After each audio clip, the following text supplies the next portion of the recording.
नमस्कार, मैं मेघा हिंदुस्तानी स्वागत करती हूँ आपका मीना की आवाज पर। दोस्तों, बात करेंगे कि कैसे प्रधानमंत्री मोदी राजनीति कर रहे हैं और राजनीति भी ऐसी कि बड़े-बड़े राजनेताओं को पछाड़ रहे हैं। लेकिन ये राजनीति सिद्धांतों और असूलों पर आधारित नहीं है, ये राजनीति दोगलेपन पर आधारित है कि कैसे एक तरफ प्रधानमंत्री चुनावी भाषणों में, चुनावी प्रचार में केवल और केवल नफरत फैलाने का काम करते हैं, सामाजिक सौहार्द को बांटने का काम करते हैं, हिंदू मुसलमान की विचारधारा को प्रोत्साहित करते हैं, कांग्रेस पर आरोप लगाते हैं कि मंगलसूत्र ले जाएगी, दो भैंसों में एक भैंस ले जाएगी और जाकर उनको दे देगी जिनके कम बच्चे यानी मुसलमानों को। वही प्रधानमंत्री नरेंद्र मोदी अब मुसलमानों के हितैषी बनते हुए नजर आ रहे हैं। अब देखिए ना, प्रधानमंत्री मोदी अजमेर की दरगाह पर चादर चढ़ाने के लिए अल्पसंख्यक मंत्री किरण रिजिजू को दे देते हैं। लेकिन ये चादर चढ़ाना तो अच्छी बात है, तो आप सोचेंगे कि आखिर इसमें गलत क्या है? गलत है दोस्तों, असूल और सिद्धांतों पर न चलकर अपने अनुसार अपनी पार्टी की विचारधारा को गठित करना।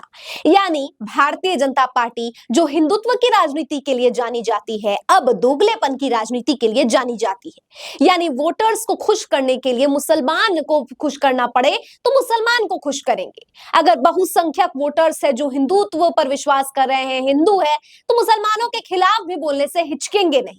यानी वो जो न दाएं जाए न बाएं जाए, मतलब जहां पर हवा जिस जगह पर जिस दिशा की हवा ज्यादा है वहां का रुख अपना लेते हैं। तो बस भारतीय जनता पार्टी की भी अब यही हैसियत बच गई है और ये कड़े शब्द और लहजे कहने में बिल्कुल बिल्कुल बिल्कुल हिचक नहीं हो रही है, क्योंकि जो वर्तमान परिस्थिति बनी हुई है, जिन लोगों को आप बुरा भला कहा करते थे, जिस आप छोड़िए आपकी पूरी की पूरी फौज, आपकी पूरी की पूरी गैंग, आपकी पूरी की पूरी जो टीम है सोशल मीडिया की आईटी सेल से लेकर आपकी जो धरातल पर काम करने वाले कार्यकर्ता है, वो मस्जिदों के अंदर मंदिर ढूंढने का काम कर रहे हैं। मीडिया लगातार चिल्ला चिल्ला कर आपके हिंदू मुस्लिम एजेंडा को आगे बढ़ाने का काम कर रहा है, नफरती राजनीति परोसने का काम कर रहा है। आपने उस मीडिया को भी धोखा दे दिया, आपने अपने अंधभक्तों को भी, आपने अपने कट्टर समर्थकों को भी धोखा दे दिया, जो हिंदुत्व की राजनीति पर आपके कायल हुआ करते थे, जो आपकी प्रशंसा के लिए दिन रात आपको एक भगवान देवता बनाने का प्रयास कर रहे थे।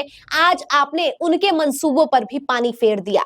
तो प्रधानमंत्री मोदी की ये राजनीति भारतीय जनता पार्टी के सिद्धांत विहीन पार्टी और सबसे बड़ी चीज कि वफादारी के लिए कोई भी जगह नहीं है, इस बात को प्रमाणित करता है कि केवल सत्ता की लालच, सत्ता की भूख और सत्ता की आड़ में भारतीय जनता पार्टी केवल अपने मंसूबों को प्राप्त करने के लिए, अपने महत्वाकांक्षाओं की प्राप्ति के लिए किसी भी कौम से भी हाथ मिला लेगी, किसी भी समुदाय, किसी भी अगर अभी देखिए मणिपुर को लेकर कोई भी टिप्पणी नहीं की गई है, संबल को लेकर कुछ भी नहीं बोला गया है। लेकिन अगर ऐसा होता ना कि मणिपुर की पॉपुलेशन ज्यादा होती, मणिपुर के वोटर ज्यादा होते, तो ये ट्वीट जो है पहले दिन ही अपनी संवेदनाएं जो है प्रधानमंत्री मोदी ट्वीट के जरिए जता देते। लेकिन ये तो मणिपुर है साहिब, सीटें कम है, वोट बैंक की जरूरत नहीं और ये तो आपको वोट देंगे ही नहीं। तो फिर यहाँ पर राजनीति करने से अच्छा है रोटियां जो है अपना राजनीति का जो दुकान है, नफरत का दुकान है, वो नफरत की दुकान जो है हम अलग अलग राज्यों में जो खोले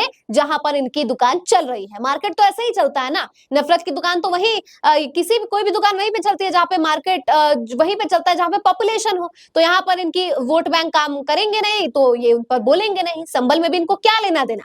लेकिन अब इनको लग रहा है कि अजमेर शरीफ पर चादर भिजवा के मुसलमानों को खुश कर देंगे। कुछ इसी प्रकार की चीज पासमानदा मुसलमानों की हितैषी जब बन रहे थे प्रधानमंत्री मोदी, तब भी देखने को मिला था कि अपने देश में मुसलमानों का हाल बेहाल है। 14% आबादी के बारे में कोई ध्यान भी नहीं दे रहा है। अंतर्राष्ट्रीय स्तर पर शेखों के साथ गले में लग लग कर ये बात को प्रमाणित किया जा रहा है कि कैसे भारतीय जनता पार्टी के शासनकाल में देश जो है विश्व गुरु बनने की ऐसी सीढ़ी चढ़ रहा है जिसमें हिंदू मुसलमान और तमाम तरीके के लोगों को जो है एक बराबर हक मिलता है। लेकिन वास्तविकता यह है दोस्तों कि ऐसा नहीं है, केवल दिखावा, ढकोसला और कैमरेबाजी, फोटोबाजी करने का काम ही किया जा रहा है। मनमोहन सिंह का जब इंतकाल हुआ तब उन्हें जो है आखिरी समय में अलविदा कहने के लिए प्रधानमंत्री मोदी अपने यूट्यूबर्स जो फोटोग्राफर है उनके साथ पहुंच जाते हैं और वहां उनके ही जगह पर उनके ही घर वालों को जो है सम्मान नहीं दिया जाता है और केवल तस्वीर जो है प्रधानमंत्री मोदी अपने यूट्यूब चैनल पर अपनी चला रहे हैं और मनमोहन सिंह की इतनी से चला रहे हैं। इस तमाम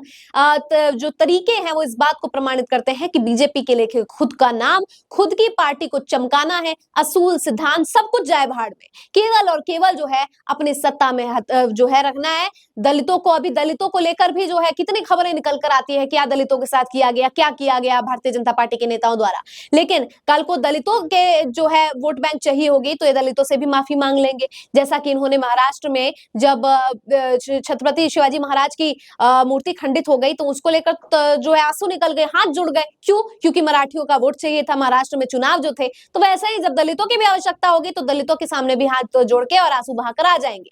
लेकिन फिलहाल जो परिस्थिति बनी हुई है उसमें दलित हो, मुसलमान हो, हिंदू हो, कोई भी कौम, किसी भी जाति, किसी भी धर्म का व्यक्ति हो, आज ये सब लोग जान चुके हैं कि आंसू जो है वो मगरमच्छ के आंसू है, जो केवल चुनाव में अपने वोट बैंक को साधने के लिए, जातीय समीकरण को साधने के लिए इस्तेमाल किए जाते हैं। आपको क्या लगता है इस पूरी खबर पर? कमेंट करके बताइए। मुझे दीजिए इजाजत, देखते रहिए मीना की आवाज। धन्यवाद।